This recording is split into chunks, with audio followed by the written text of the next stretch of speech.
Hey everyone, welcome to Practice Mock and welcome to today's class of Editorial Insight। तो कैसे हैं आप सभी? आई होप आप सभी बहुत अच्छे होंगे एंड आपकी प्रिपरेशन भी एग्जाम्स के लिए काफ़ी अच्छी चल रही होगी। मॉक्स भी आप रेगुलरली लगा रहे होंगे और उन्हें एनालाइज भी कर रहे होंगे। साथ ही साथ आई रियली होप कि आप ये सेशंस भी रेगुलरली देख रहे होंगे और इन सेशन से रिलेटेड कोई भी आपका सजेशन है, कोई डाउट है इंग्लिश सेक्शन को लेके या जो एडिटोरियल इंसाइट के क्लासेस हैं उनको लेके, तो आप मुझसे वो शेयर कर सकते हैं कमेंट बॉक्स में। मैं या तो कमेंट में ही रिप्लाई कर दूंगा, या तो अगर ऐसा कोई डाउट होगा जिसको एक थर्ड वे में एक्सप्लेन करना है या एड्रेस करना है तो उसे मैं नेक्स्ट सेशन में जरूर करूंगा। तो चलिए स्टार्ट करते हैं आज का सेशन। वो कैप से स्टार्ट करेंगे, साथ उसके बाद आर्टिकल पढ़ेंगे, देखेंगे आज का आर्टिकल किस पे है, ऑथर हमसे क्या शेयर करना चाहते हैं, क्या फैक्ट्स एंड इन्फॉर्मेशन उन्होंने शेयर की आर्टिकल में और उनका ओपिनियन क्या है। साथ ही साथ उस आर्टिकल पे बेस्ड जितने आरसीए क्वेश्चन आज के हैं उन्हें भी सॉल्व करेंगे। So let's get started. पहला जो वर्ड है वो है इम्प्लीकेशंस। इट्स अ नाउन, ठीक है। अब इम्प्लीकेशंस क्या होता है? किसी भी सिचुएशन का, किसी भी एक्शन का, किसी भी डिसीजन का जो रिजल्ट होता है, जो इफेक्ट होता है, कॉन्सिक्वेंसेस होते हैं, उन्हें हम इम्प्लीकेशंस कहते हैं। पॉसिबल इफेक्ट्स और रिजल्ट्स ऑफ एन एक्शन और अ डिसीजन। सिनोनिम्स क्या है इसके? कॉन्सिक्वेंसेस है। कॉन्सिक्वेंसेस क्या होते हैं? रिजल्ट होता है, इफेक्ट होता है, रिपरकशन होता है, ठीक है। रिपरकशंस भी इफेक्ट्स एंड रिजल्ट्स को ही बोलते हैं, स्पेशली नेगेटिव वंस, ठीक है। जो नेगेटिव रिजल्ट आया उस किसी का, नेगेटिव इफेक्ट हुआ तो वो रिपरकशंस आता है। एंटोनिम क्या होगा इसका? कॉजेस। अब रिजल्ट क्या होता है? एंड प्रोडक्ट होता है। कॉज क्या होता है? बिगिनिंग, ठीक है। वो कॉज से ही तो कोई चीज ओरिजिनेट होती है, तो कॉजेस एंड रीजन से ही होता है, रीजन होता है तो ही वो चीज स्टार्ट होती है। तो कॉजेस और रीजन इनके एंटोनिम्स हैं। Second is president. अब प्रेसिडेंट क्या होता है? सॉरी, प्रेसिडेंट है ये और इट्स अ नाउन। प्रेसिडेंट क्या होता है? कोई भी एक एक्शन है, कोई सिचुएशन है, कोई ऐसा डिसीजन है जो पास्ट में ऑलरेडी हो चुका है और उसी एक्शन को, उसी सिचुएशन को, उसी डिसीजन को हम as an example, as a reason लेते हैं या एज अ मॉडल लेते हैं कि एक सिमिलर एक्शन या डिसीजन क्यों परफॉर्म करना चाहिए या क्यों करना चाहिए। मतलब वो पुराना वाला जो सिचुएशन है, जो रीजन है, वो एज एन एग्जाम्पल सर्व करता है कि क्यों करना सही रहेगा या क्या नहीं करना सही रहेगा, ठीक है। तो सिनोनिम्स क्या हो गया इसके? Model and example. Antonyms deviation, shift. अब डेविएशन एंड शिफ्ट क्या होता है? जो ओरिजिनल से डिफरेंट, कॉन्ट्राडिक्टरी है, कॉन्ट्रास्टिंग है। तो जैसे प्रेसिडेंट, मॉडल एंड एग्जाम्पल क्या होते हैं? वो सेट करते हैं फर्दर सिमिलर एक्शन के लिए। डेविएशन एंड शिफ्ट जो होता है वो डिफरेंस शो करता है, इसीलिए ये दोनों वर्ड इसके एंटोनिम्स। एक बार मैं आपको फिर से समझा दूं प्रेसिडेंट क्या होता है। कोई एक एक्शन था, कोई सिचुएशन थी, कोई डिसीजन था जो पास्ट में लिया गया था या एक्शन पास्ट में किया गया था या सिचुएशन पास्ट में पहले आई थी, उसी को एग्जाम्पल लेके हम आगे भी अगर सिचुएशन सिमिलर आती है फ्यूचर में या अभी आई भी है प्रेजेंट में, तो हम देखते कि पहले उन्होंने क्या किया था और अभी क्या करना चाहिए, उसके हिसाब से उसको देखते हुए, ठीक। तो वो होता है president, model and example.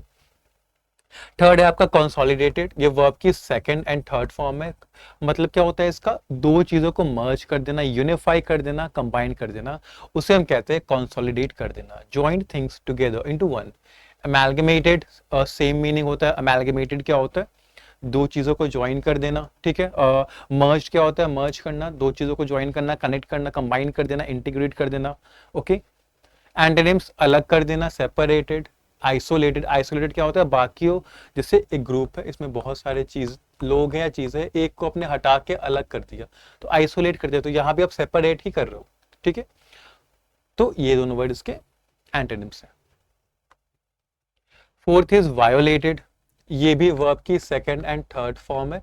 Violet मतलब कोई भी रूल है, एग्रीमेंट है, वो उसको आपने तोड़ दिया, तो उसके अगेंस्ट आप चले गए या आपने तोड़ दिया या आपने रिफ्यूज कर दिया कि नहीं मैं फॉलो नहीं करूंगा, मैं डिफाई करूंगा, तो वो वायोलेटेड होता है, कोई भी लॉ, कोई भी एग्रीमेंट। सिनोनिम्स क्या होता है? कॉन्ट्रावीन्ड, काफी इंपॉर्टेंट वर्ड है। फ्लाउटेड, काफी इंपॉर्टेंट वर्ड है। कॉन्ट्रावीन करना भी वही होता है, रूल्स के अगेंस्ट काम करना, रूल्स के अगेंस्ट चलना, रूल्स को तोड़ना, एग्रीमेंट को तोड़ना। फ्लाउट का मतलब क्या होता है? ओपनली करना, बिना किसी डर के, बिना किसी शेम के आप किए जा रहे हो, रूल्स तोड़े जा रहे हो, तो उसको कहते हैं फ्लाउट। एंटोनिम्स क्या होंगे? रूल्स को फॉलो करना, ऑब्जर्व करना, कॉम्प्लाई करना, ठीक है। एक और वर्ड होता है काफी इंपॉर्टेंट, कॉन्फॉर्म, ठीक है। तो ये तीन वर्ड्स काफी है। एडियर भी होता है, ठीक है, एकदम सिनोनिम्स ही है ये वर्ड, ऑब्जर्व्ड है, कंप्लाइड है, कन्फॉर्म है, एडहियर है, तो ये सारे वर्ड इसके एंटोनिम्स हो गया। मतलब कि रूल को, लॉ को, एग्रीमेंट को फॉलो करना, और कॉन्ट्रावीन, फ्लाउट, वायोलेट, ब्रीच्ड, ये सारे वर्ड्स क्या करते हैं, ये कहते हैं कि किसी ने लॉ को तोड़ा है, एग्रीमेंट को तोड़ा है, रूल को तोड़ा है। फिफ्थ इज स्टाइफलिंग, वर्ब की आईएनजी फॉर्म है, मतलब किसी भी काम को होने से रोकना, ठीक है, किसी चीज के डेवलपमेंट को रोकना, उसके प्रोग्रेस को रोकना, उसको हम कहते हैं स्टाइफलिंग। सिनोनिम्स क्या होंगे इसके, हिंडरिंग करना, हिंडर करना, ठीक है, बाधा डालना, ऑब्स्टिकल्स डालना, चैलेंजेस लेके आ जाना कि वो चीज ग्रो ना करे, वो प्रोग्रेस ना करे, इम्पीड करना उसके प्रोग्रेस को, उसके डेवलपमेंट को, मतलब कि रोकना, प्रिवेंट करने की कोशिश करना। एंटोनिम्स क्या होंगे, मदद करना, इनकरेज करना, ठीक। सिक्स डोमिनेंट, एडजेक्टिव है। अब डोमिनेंट किसको कहते हैं, जो कि डोमिनेट करे इंपॉर्टेंस में, पावर में, ठीक है, विजिबिलिटी में, इन्फ्लुएंस में, जो सबसे इंपॉर्टेंट है, जो सबसे पावरफुल है, सबसे इजीली नोटिसेबल है, उसको हम कहते हैं डोमिनेंट, ठीक है। सिनोनिम्स क्या होंगे, लीडिंग, सुपीरियर, एंटोनिम्स इंफीरियर, जो सुपीरियर नहीं है वो क्या होता है, इंफीरियर होता है, इंपॉर्टेंस में कम होता है, पावर में कम होता है, विजिबिलिटी में कम होता है, सेकेंडरी होता है, ठीक है, क्योंकि प्राइमरी क्या होता है, की, इंपॉर्टेंट, चीफ, तो उसके पीछे कौन आया, सेकेंडरी, तो ये इसका एंटोनिम हुआ। 7 एक्सक्लूसिव, एडजेक्टिव। अब एक्सक्लूसिव क्या होता है ना, एक्सक्लूसिव एक्सेस मिला आपको, एक्सक्लूसिव ट्रीटमेंट मिली, तो ऐसा जिसको एक पर्टिकुलर पर्सन या ग्रुप को ही दिया जाए, सबको नहीं दिया जाए, एक पर्टिकुलर पर्सन को या पर्टिकुलर ग्रुप को ही दिया जा रहा है वो ट्रीटमेंट या कोई भी चीज है, उसे हम कहते हैं एक्सक्लूसिव, ठीक है। प्राइवेट कह सकते हैं, प्राइवेट क्या होता है, किसी एक पर्सन या किसी एक ग्रुप के लिए होता है, ठीक है। स्पेशल, स्पेशल वो होता है जो हम किसी एक के लिए करते हैं, बाकियों के लिए नहीं करते, वैसा तो हम एक के लिए कर रहे हैं, ग्रुप के लिए कर रहे हैं, स्पेशल, तो ये भी उसका सिनोनिम है। एंटोनिम होगा जनरल, जो सबके लिए कर रहे हैं, कॉमन, जो सब पे अप्लाई हो रहा है, सबको अवेलेबल है, जनरल है, कॉमन है। 8 इज हेफ्टी, एडजेक्टिव है। हेफ्टी मीन्स स्पेशली सम को कहा गया है, ठीक है, यहाँ पे सम मनी पैसेज में, तो मतलब होता है large, a large amount of money, large some of money, और लार्जर देन यूजुअल और एक्सपेक्टेड। सिनोनिम्स क्या होगा इसके, सब्सटैंशियल होगा, कंसिडरेबल होगा, तो सब्सटैंशियल, कंसिडरेबल, ये इसके सिनोनिम्स है। दोनों का मतलब क्या होता है, सिग्निफिकेंट इन अमाउंट, ठीक है, या फिर कह सकते हैं लार्ज इन अमाउंट, तो ये इसके सिनोनिम्स हो गए। एंटोनिम्स होगा पाल्ट्री, इनसिग्निफिकेंट, पाल्ट्री का होता है बहुत कम, मीएगर जिसको कहते हैं, ठीक है, टाइनी, लेस, इनसिग्निफिकेंट, उतना इंपॉर्टेंट, उतना लार्ज है ही नहीं कि कोई मेजर इफेक्ट डाल सके, तो इनसिग्निफिकेंट है, स्मॉल है। 9 इज डिसइंटेंसिफाइजेस, वर्ब की थर्ड पर्सन सिंगुलर फॉर्म है, डिसइंसेंटिवाइजेस, मतलब क्या होता है इसका, कि जो एडवांटेजेस है वो रिमूव कर देना, ठीक है, किसी चीज से जुड़ी एडवांटेजेस थी उसे रिमूव कर दी कि वो लोग वो काम ना करें, to remove the advantages of doing something so that people no longer want to do it, in simple terms में समझाओ तो डिस्करेज कर देना। देखो एक वर्ड होता है इंसेंटिवाइज, इंसेंटिवाइज क्या होता है, इंसेंटिव देना, कुछ एडवांटेज देना, कुछ गिफ्ट देना, ठीक है, जिससे लोग वो काम करें। डिस इंसेंटिवाइज करना मतलब वो गिफ्ट वापस ले लेना, वो एडवांटेज वापस ले लेना, रिमूव कर देना कि लोग अब उसको काम, उस काम को ना करें, ठीक है। सिनोनिम्स क्या होता है, डेटर करना, डिसुएड करना, दोनों का मतलब क्या होता है कि रोकना किसी को कि वो काम वो ना करे। एंटोनिम्स क्या होगा, परसुएड करना, इनकरेज करना, दोनों का मतलब होता है कि या तो मोटिवेट करना, इंस्पायर करना, या तो सिचुएशन से क्रिएट कर देना, फेवरेबल सिचुएशन क्रिएट करना, स्ट्रॉन्ग इमोशंस क्रिएट करना कि वो पर्सन इमोशंस पे एक्ट करके वो काम कर दे, या फिर इंसेंटिव्स प्रोवाइड करना कि उस इंसेंटिव्स की लालच में आके वो काम कर दे, ठीक।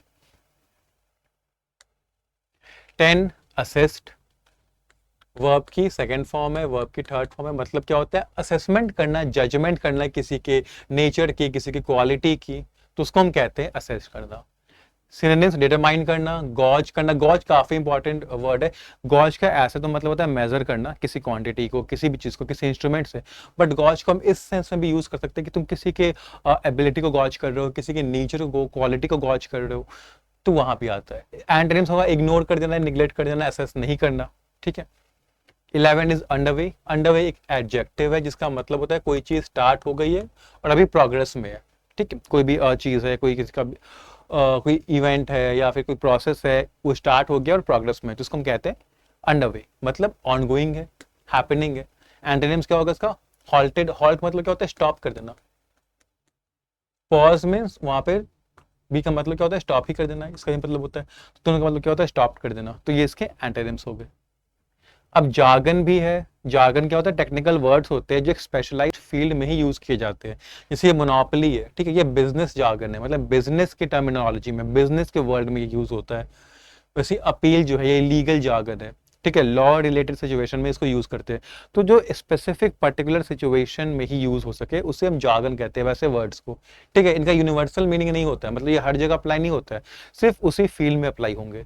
तो मोनोपोली क्या? बिजनेस जार्गन है। इसका मतलब क्या होता है कि किसी भी एक कंपनी का कंप्लीट कंट्रोल है किसी मार्केट पे।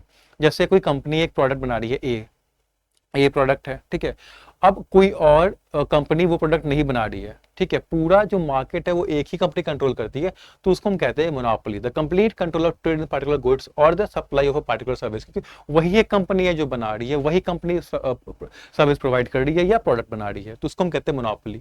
अब या तो ये तब होता है जब और कोई कंपनी बना ही नहीं रही हो, या तब होता है जब आपके पास इतना पावर है, इतना इन्फ्लुएंस है कि बाकी कंपनीज आपसे कंपीट ही नहीं कर पा रही है, ठीक है। 13 इज अपील। अब अपील लीगल टर्म है, इसका मतलब क्या होता है? एक रिक्वेस्ट है ना कोर्ट पे, ठीक है, formal request to a court or to somebody in authority for a judgement or a decision to be change. मतलब आप कोर्ट में गए, कोर्ट में आपको एक जजमेंट दे दिया गया, अब आप चाह रहे हो कोई जजमेंट चेंज हो, तो उस चेंज के लिए आप रिक्वेस्ट डाल रहे हो कोर्ट में या फिर किसी अथॉरिटेटिव फिगर को, तो उसको हम कहते हैं अपील, ठीक है। ये दोनों ही नाउन है, मोनोपोली भी नाउन है, अपील भी नाउन है।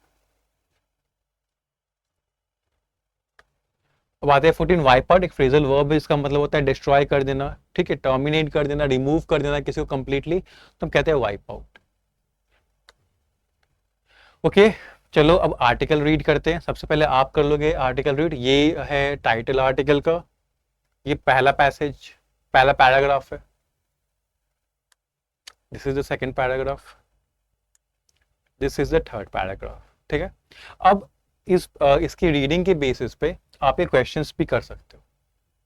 First question, second question, third question, ठीक है। चलो अब रीडिंग करना स्टार्ट करते हैं। Guilty on search on the anti trust case verdict against Google. आज का आर्टिकल का टाइटल क्या है? गिल्टी ऑन सर्च है, और किस चीज पे? ये जो एंटी ट्रस्ट केस हुआ है, वर्डिक्ट जो है गूगल के अगेंस्ट, उस पे। The anti trust case verdict against Google will have wide implication. जो एंटी ट्रस्ट केस में जो वर्डिक्ट आया है, जो उसका डिसीजन आया है, गूगल के अगेंस्ट आया है, उसके वाइड इम्प्लीकेशन होंगे, मतलब वाइड स्प्रेड, काफी बड़े स्कोप में कंसिक्वेंसेस होने वाले हैं उनके, ठीक है। देखते हैं क्या कह रहा है।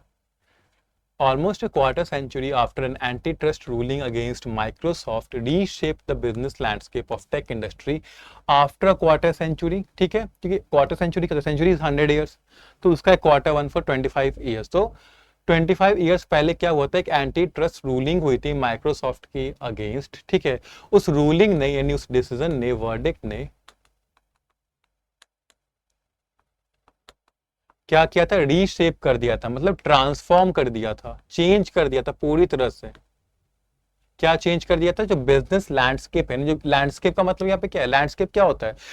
जगह, उसके फीचर्स, ठीक है, जैसे माउंटेन हो गया, वहां पे ट्रीज एक ऐसा लैंडस्केप है। डेजर्ट का लैंडस्केप कैसा होता है? कुछ नहीं होता।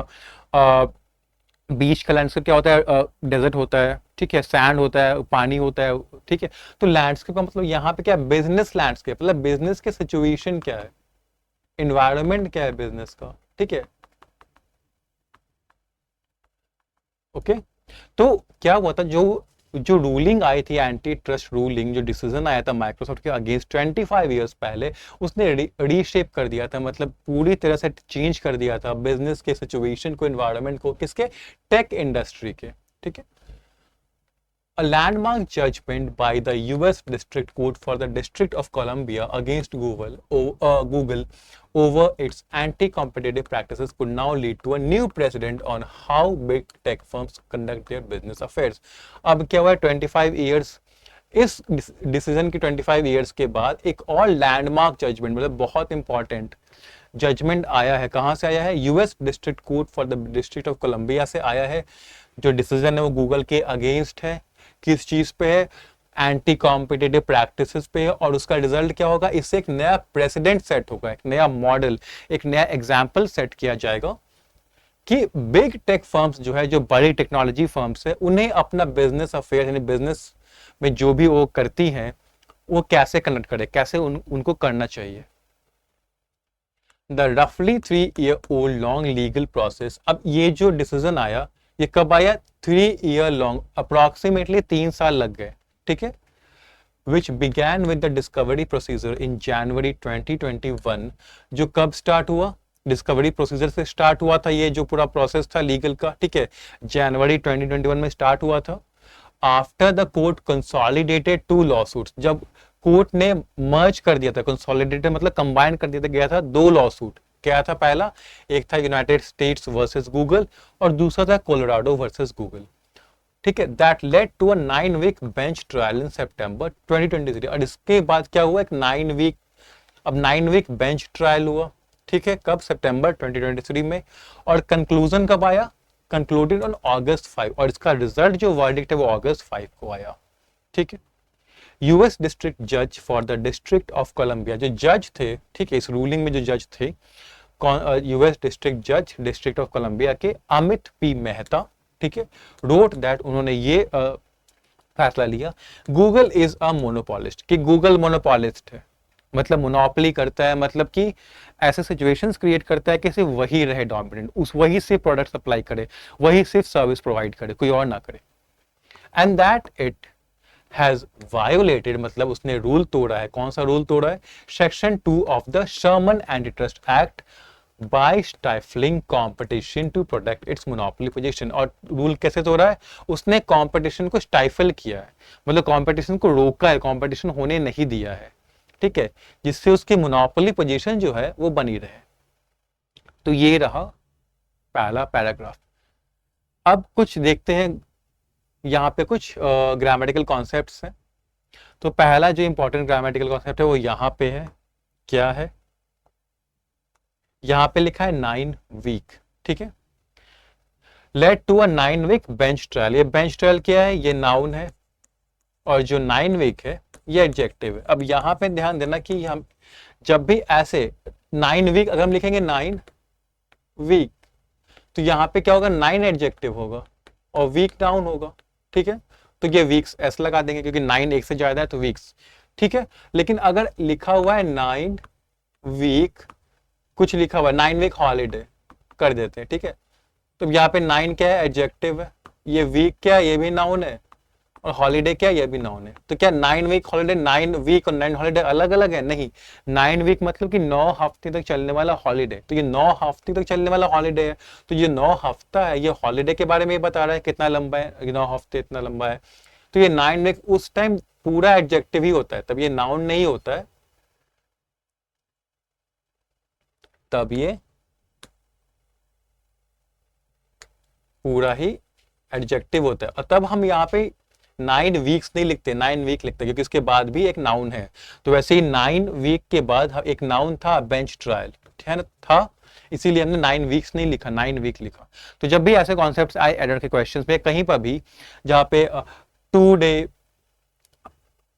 day इवेंट, ठीक है, 3 day हॉलीडे ऐसे लिखा हो और वहाँ पे 2 days इवेंट लिख दे, 3 days हॉलीडे लिख दे, तो वहां पे हमेशा ध्यान देना कि अगर उसके आगे कोई नाउन है और वो चीज उसके बारे में बता रही है कितना लंबा चल रहा है, तो वो हमेशा एडजेक्टिव होगा। एडजेक्टिव कोई प्लूरल नहीं होते, तो उसमें वीक्स में या डे में कुछ भी है उसमें आप एस नहीं लगाओगे, ठीक है। तो ये एक काफी इंपॉर्टेंट कॉन्सेप्ट था आपका, ठीक है। और देखते हैं कोई और कॉन्सेप्ट यहाँ पे है जो आपके एग्जाम के पॉइंट ऑफ व्यू से इंपॉर्टेंट है और हमने डिस्कस नहीं किया है पहले, तो देख लेते हैं एक बार।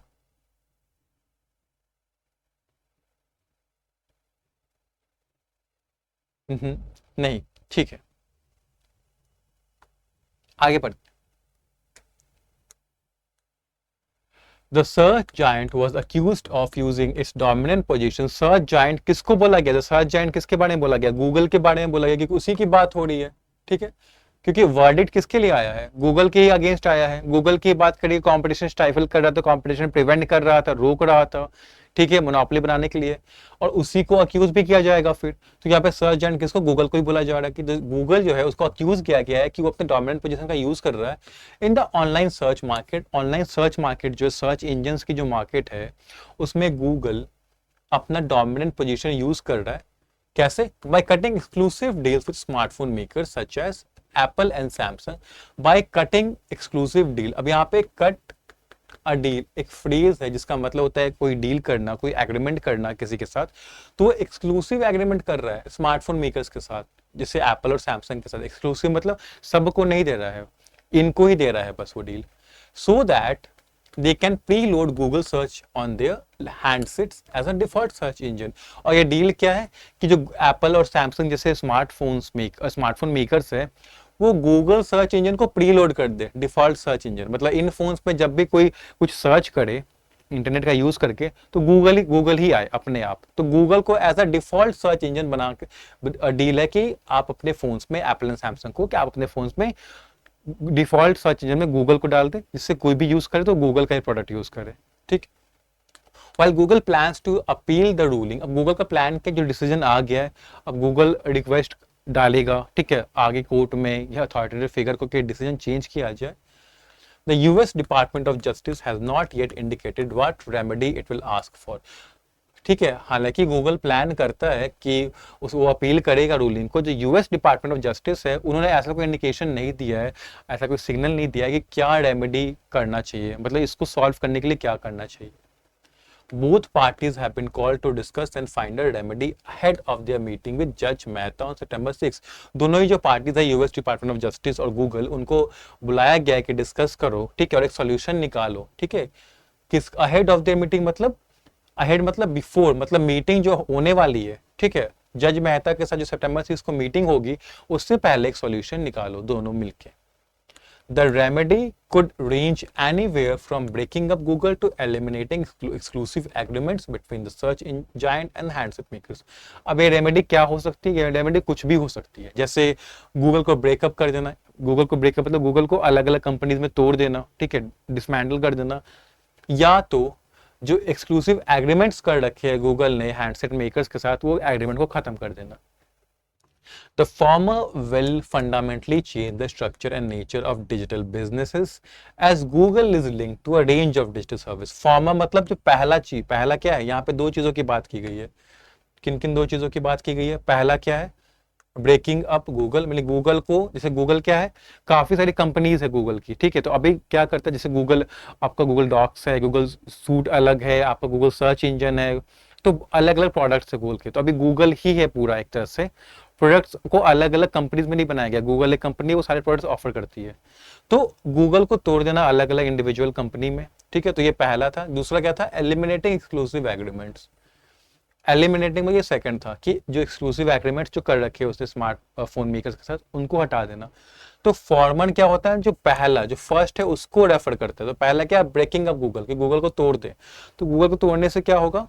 फंडामेंटली चेंज हो जाएगा स्ट्रक्चर डिजिटल बिजनेसेस का। क्यों? क्योंकि गूगल बहुत सारे डिजिटल सर्विसेज से लिंक्ड है, ठीक है, गूगल काफी सारे डिजिटल सर्विसेज प्रोवाइड करता है, तो उसको अलग अलग कंपनी पे तोड़ देने से काफी इंपैक्ट पड़ेगा, चेंज हो जाएगी चीजें कैसे काम कर रही है। द लैटर, अब फॉर्मर और लैटर, जहां फॉर्मर होता है वहां लैटर भी होता है। तो फॉर्मर फर्स्ट को बताता है, लैटर किसको बताएगा? सेकंड को बताएगा। और सेकंड क्या है? Eliminating exclusive agreements. अब इससे क्या होगा? The latter on the other hand could immediately wipe out a revenue stream for handset maker। इससे क्या होगा?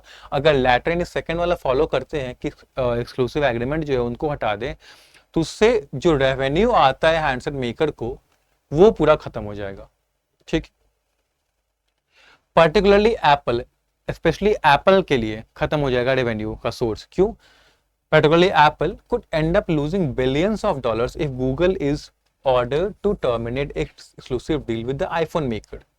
अब अभी क्या है, डील करता है गूगल, ठीक है, अपने अलग अलग हैंडसेट मेकर्स के पास, कि गूगल का ही प्रोडक्ट्स को प्रीलोड कर दे, सर्च इंजन को प्रीलोड कर दें, प्रोडक्ट नहीं, सर्च इंजन स्पेशली, क्योंकि सर्च इंजन की ही बात हो रही है, सर्च जायंट के ही पूरा अकॉर्डिंग आसपास पूरा कॉन्टेक्स्ट घूम रहा है। तो जो ये होता है कि गूगल सर्च को ही आप आगे ले आए, प्रीलोड कर दें, कि कोई भी अगर सर्च कर रहा है कुछ भी चीज़ तो गूगल ही खोल रहा है, तो गूगल ऑब्वियसली पे करता होगा काफ़ी सब्सटैंशियल सम, काफ़ी huge sum of money offer करता होगा आंसर मेकर्स को, तभी तो वो गूगल को प्रमोट करेंगे as a default search engine.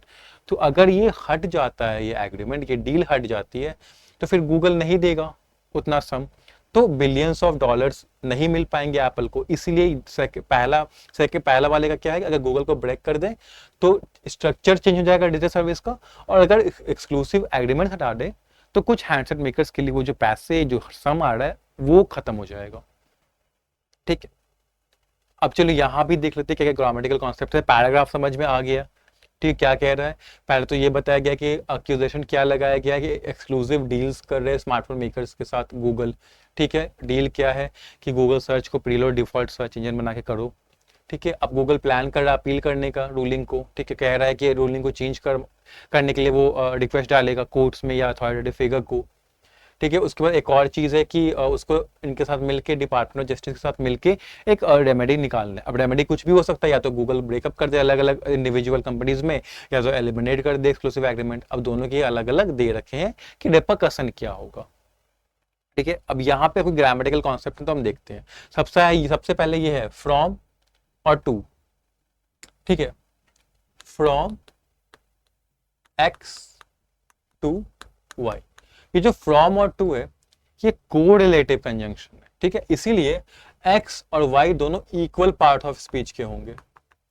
ये काफी इंपॉर्टेंट आपका कॉन्सेप्ट है। फ्रॉम एक्स टू वाई, अगर फ्रॉम के बाद यहाँ पे नाउन है तो वाई भी नाउन होगा। फ्रॉम के बाद यहाँ पे अगर जेरेंड है तो यहाँ पे भी जेरेंड होगा। जेरेंड यानी कि वर्ब की आईएनजी फॉर्म। ठीक है, वर्ब की आईएनजी फॉर्म आप देख सकते हो। From breaking up ING form में जेरेंड है, टू एलिमिनेटिंग आईएनजी फॉर्म में जेरेंड है। ऐसा नहीं है कि from breaking up Google to eliminate exclusive, ये नहीं लिखा है। या from breaking up Google to, यहाँ पे कोई ये लगा दिया टू के साथ इन्फिनेटिव स्ट्रक्चर लगा दिया, वो नहीं है। तो फ्रॉम टू कोरिलेटिव कंजंक्शन जो होते हैं जैसे बिटवीन एंड, ठीक है, ईदर और, नीदर नो। ठीक है, एक फ्रॉम टू है, बिटवीन के साथ क्या लगाते हैं, एंड लगाते हैं, ईदर और है, ठीक है, नीदर नॉर है। तो इनके साथ हमेशा जो दो चीज कनेक्ट होती है बिटवीन एक्स एंड वाई होता है, इधर एक्स और वाई होता है, नीदर एक्स नॉर वाई होता है, ये हमेशा सेम पार्ट ऑफ स्पीच के होंगे। तो पार्ट ऑफ स्पीच हमेशा यहाँ पे बराबर रखना, ये आप ध्यान देना। ठीक है, तो ये कॉन्सेप्ट था। एक और कॉन्सेप्ट क्या था, अरेंज ऑफ। ठीक है, अब कुछ फ्रेजेस होते हैं जैसे अ नंबर ऑफ, इसको मैं एक बार यहां से इरेज कर देता हूं। ठीक है, क्या क्या होता है, अ नंबर ऑफ होता है, अ सीरीज ऑफ होता है, अ रेंज ऑफ होता है। इसके बाद हमेशा क्या होता है, प्लूरल नाउन आती है। कौन सी नाउन आती है, प्लूरल नाउन। तो ये भी आपका जैसे a number of people plural noun है, a number of girls, a number of boys, a number of flowers. ठीक है, बस ये series of applications, a series of events, a range of products, a range of कुछ भी। ठीक है, plural होगा। तो ये भी याद रखना कि अ number of, a series of, a range of के बाद प्लूरल नाउन आता है। ठीक, उसके बाद अहेड ऑफ का मतलब आपको पता चल गया। अहेड ऑफ जहां लिखा है मतलब समझ जाओ कि बिफोर। ठीक है, अहेड मतलब अहेड ऑफ देयर मीटिंग मतलब बिफोर देयर मीटिंग, यानी कि ये पहले करना होगा। Ahead of their meeting, meeting अभी अहेड है, मीटिंग आने वाली है। ठीक है, आपको उसे पहले कर लेना है। ओके, ठीक। अब आते हैं थर्ड एंड लास्ट पैराग्राफ पे। दिस हेफ्टी एनुअल पेमेंट, कौन सा दिस हेफ्टी मतलब बहुत बड़ा जो एनुअल पेमेंट है। कौन सा एनुअल पेमेंट, जो हमने इन्फर किया था, जो एप्पल जैसे कंपनीज को मिलता है।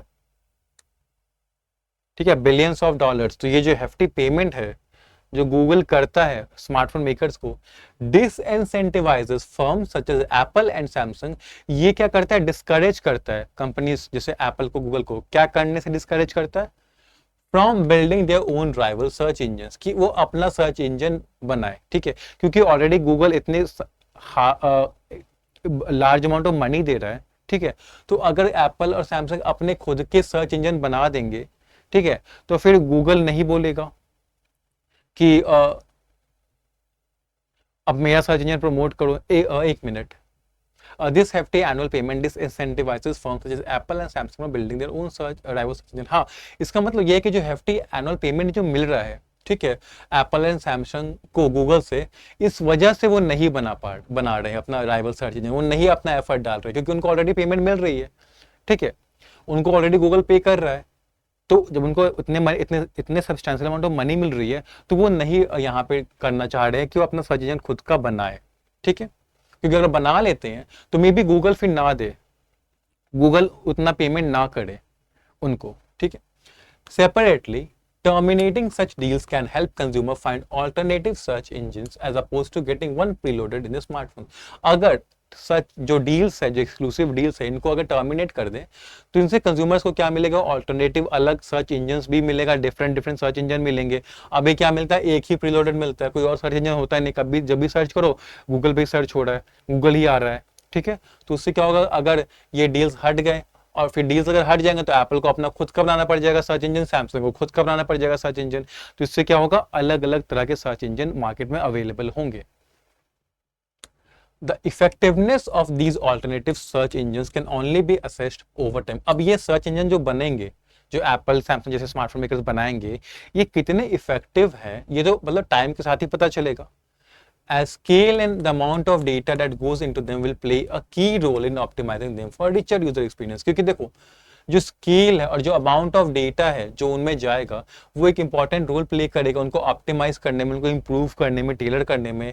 किसके लिए, अच्छा रिचर मतलब बहुत इंप्रूव्ड यूजर एक्सपीरियंसेस के लिए। क्योंकि देखो, कोई भी जो एप्लीकेशन होता है, कोई भी सॉफ्टवेयर होता है, ठीक है, वो इंप्रूव कैसे करता है, जब बहुत सारे लोग उसको यूज करते हैं, ठीक है, तो वो डेटा लेता है, फिर वो देखता है कि लोग क्या पसंद कर रहे हैं, क्या नहीं पसंद कर रहे हैं, ठीक है, उनकी प्रेफरेंसेस क्या है, क्या उनके कंप्लेंट्स है, उसके अकॉर्डिंग उसको चेंज करता है। तो जब ये सर्च इंजन बन जाएंगे, ठीक है, एप्पल के, सैमसंग के, इन केस अगर ये होता है कि इन डील्स को हटा दिया जाता है और सैमसंग एंड एप्पल को, जैसे स्मार्टफोन मेकर्स को अपना खुद का सर्च इंजन बनाना पड़ता है, तो फिर वो तो टाइम के साथ ही पता चलेगा कितने इफेक्टिव है वो, क्योंकि विद टाइम के साथ लोग सर्च इंजन यूज करना शुरू करेंगे तो उसको डेटा मिलेगा, ठीक है। तो ये वो बता रहा है। Lastly, these changes could make Google build a better product that is focused on user privacy। अब इससे क्या होगा, क्योंकि बहुत सारे अब आ गए हैं सर्च इंजन, ठीक है, तो कंपटीशन बढ़ेगा गूगल के लिए, तो कंपटीशन में क्या होगा, गूगल को अच्छा प्रोडक्ट बनाना पड़ जाएगा जो कि यूजर प्राइवेसी को ज्यादा फोकस करता हो, ठीक है। अभी क्या है, कोई कंपटीशन नहीं है, ठीक है, तो गूगल उतना फोकस नहीं कर रहा है यूजर प्राइवेसी पे, पर जो कंपटीशन बढ़ जाएगा तो उसको फोकस करना पड़ेगा, क्योंकि उसको एक बेटर प्रोडक्ट बनाना है, किसी को कंपटीशन में रहना है, ठीक है, उसको सर्वाइव करना है कंपटीशन में। Regardless of the direction the remedies take, जो भी रेमेडीज का जो भी डायरेक्शन होगा, जो भी इफेक्ट होंगे सॉल्यूशन के, this ruling will have a huge impact on a series of anti trust cases that are under way. ये जो रूलिंग होगी, जो डिसीजन आएगा, इसका एक बहुत ह्यूज इंपैक्ट होगा किस पे, जो एक और भी जो एंटी ट्रस्ट केसेस चल रहे हैं, ठीक है, अभी जैसे गूगल वाला है, उसके साथ साथ और भी चल रहे हैं बहुत सारे केसेस, उन पे बहुत एक एक्सट्रीम, एक इंपॉर्टेंट इंपैक्ट पड़ेगा इसका डिसीजन का। जैसे कौन कौन सा है, जैसे जो मेटा का है, मेटा, अमेजॉन, एप्पल, जो चल रहा है अपने मोनोपोलिस्टिक बिजनेस प्रैक्टिस, मतलब मेटा, अमेजॉन और एप्पल के भी केसेस चल रहे हैं मोनोपोलिस्टिक बिजनेस प्रैक्टिस के, उन पे भी इंपैक्ट पड़ेगा। तो ये था आप पूरा आपका पैसेज, ठीक है। अगर हम टोन देखें तो पहले तो इंफॉर्मेटिव है, बिकॉज ऑथर हमें इंफॉर्मेशन दे रहे हैं ये इन रूलिंग को लेके कि गूगल ने क्या किया है और वर्डिट क्या आया है, ठीक है। साथ ही एनालिटिकल भी है कि क्या होगा, ठीक है, क्योंकि यहाँ पे उन्होंने बताया रेमेडी कहाँ से क्या हो सकती है, उनका फर्दर इम्प्लीकेशन क्या हो सकता है, ठीक है। उसके बाद यहाँ भी बताया है कि इससे क्या होगा, एनालाइज करके कि जो अगर ये डील्स को टर्मिनेट कर देते हैं तो उसके बाद सिचुएशन क्या होगा, तो एनालाइज भी हो रहा है, तो इंफॉर्मेटिव है, साथ ही साथ एनालिटिकल है, ठीक है। अब आते हैं क्वेश्चंस पे। What strategic behavior of Google is highlighted as a violation of Section 2 of the Sherman Antitrust Act according to the passage? कौन सा behavior है strategic behavior Google का जिसको highlight किया गया passage में कि वो violation है Section 2 of Sherman Antitrust Act का? कौन सा है? Developing multiple search engines to dominate the market. Multiple search engines उन्होंने बना रखे हैं Google ने market को dominate करने के लिए. Preventing competitors from advertising on their platform. Competitors को वो prevent कर रहा है, रोक रहा है कि वो Google पे advertise ना करें. Engaging in exclusive agreements with smartphone manufacturers. Smartphone makers के साथ वो exclusive agreements बना रहा है. Acquiring a majority of small tech startups. बहुत ज़्यादा number of small tech startups को acquire कर रहा है, ठीक है. या limiting user access to alternative digital services. जो बाकी डिजिटल सर्विसेज है गूगल के अलावा उसमें यूजर को रोक रहा है वो यूज करने से. तो हमने पढ़ा है, हमें पता है कि इंगेज जो एक्सक्लूसिव एग्रीमेंट बना रहा है वही वायोलेशन है. तो सी करेक्ट है, बाकी तो मेंशन ही नहीं है ऑप्शन उसमें पैसेज में. What potential remedy could immediately impact handset makers like Apple if ordered by the court? कौन सी रेमेडी है जो ऐसे पैसेज में बताई गई है जिससे एप्पल पे पड़ेगा, हैंडसेट मेकर जैसे एप्पल है उस पे इम्पैक्ट पड़ेगा? तो कौन सी रेमेडी थी? वो एग्रीमेंट को हटाने वाली रेमेडी थी, क्योंकि एग्रीमेंट से भी क्या हो रहा है, पैसे आ रहे हैं हैंडसेट मेकर के पास, वो हट जाएगा तो पैसे नहीं आएंगे और उनको अपने सर्च इंजन खुद बनाना पड़ जाएगा. तो ब्रेकिंग अप गूगल नहीं, क्योंकि ब्रेकिंग अप गूगल का क्या होगा कि उससे जो लैंडस्केप वो था डिजिटल सर्विसेज का वो चेंज हो जाएगा, सिचुएशन सर्कमस्टांसेस. ये है terminating exclusive agreements. Implementing privacy focus products नहीं है. डेवलपिंग अल्टरनेट सर्च इंजन्स नहीं, ठीक है, क्योंकि ये रेमेडी नहीं है. ठीक है, रेमेडी क्या है कि तुम एक्सक्लूसिव एग्रीमेंट को हटा दो, ये उसका रिजल्ट है. अगर हम एक्सक्लूसिव एग्रीमेंट को हटा देंगे तो बाकी के जो कंपनी उनको अपना बनाना पड़ जाएगा. तो एक पोटेंशियल एक पॉसिबल रिजल्ट है उसका, ये रेमेडी का पार्ट नहीं है, उस सॉल्यूशन का रिजल्ट है. इंट्रोड्यूसिंग न्यू डेटा रेगुलेशन, ये तो मेंशन ही नहीं है, तो आंसर बी आपका करेक्ट आंसर है, option B. What impact might the ruling against Google have on the other big tech firms? अब बाकी के big tech firms में जो रूलिंग आएगी गूगल के अगेंस्ट वो कैसे इम्पैक्ट करेगी? तुम्हें पता था कि उनके लिए भी केसेस चल रहे थे, ठीक है, मोनोपोली को लेके, तो वो इन्फ्लुएंस होंगे. तो वो कहाँ पे? It will force them to reduce prices, ये तो बात ही नहीं हुई है. It will encourage them to merge with smaller companies, नहीं. It will influence a series of ongoing anti trust cases against him. हाँ, एंटी ट्रस्ट केसेस उनके अगेंस्ट भी चल रहे हैं, मेटा के अगेंस्ट चल रहे हैं, अमेजोन के अगेंस्ट चल रहे हैं, एप्पल के अगेंस्ट चल रहे हैं, उससे उन पे उसका इन्फ्लुएंस पड़ने वाला है इन केसेस पे. तो ये हो सकता है, सही आंसर है. It will lead to increase product innovation होगा, नहीं. और it will make them exit the online search market, भी गलत है. ठीक है, बिग टेक फर्म्स की अगर बात करें तो बिग टेक फर्म्स मेंशन्ड कहाँ है? यहाँ मेंशन है बिग टेक फर्म्स, और यहाँ पे लिखा हुआ है कि जो उन पे सीरीज ऑफ एंटीट्रस्ट केसेस चल रहे हैं उन पे ह्यूज इंपैक्ट पड़ेगा. तो मेरा आंसर इसके अराउंड ही घूमेगा, और आंसर ये वाला सही है. How did the legal process against Google which concluded on August 5, 2023 begin? Legal process कैसे बिगिन हुआ था? तुम्हें पता है कि डिस्कवरी प्रोसीजर हुआ था, ऑथर ने बताया है हमें यहाँ पे, which began with the discovery procedure in January 2021. तो वही हमारा करेक्ट आंसर होगा. कहाँ पे? डिस्कवरी प्रोसीजर जनवरी 2021 थी, सही है. बाकी सारे गलत हो गए कि बेंच ट्रायल नहीं था, फाइलिंग ऑफ लॉसूट नहीं था, इन्वेस्टिगेशन में एफटीसी और कांग्रेशनल हियरिंग नहीं थी. तो आंसर क्या हमारा? बी. ठीक है, तो यहाँ पे हम सेशन को एंड करते हैं. आई होप आपको पैसेज समझ में आ गया होगा, क्वेश्चंस आपने करेक्टली बना लिए होंगे, और वोकैबुलरी भी आपको अब काफ़ी सारे वर्ड्स आपको नए नए पता चले होंगे.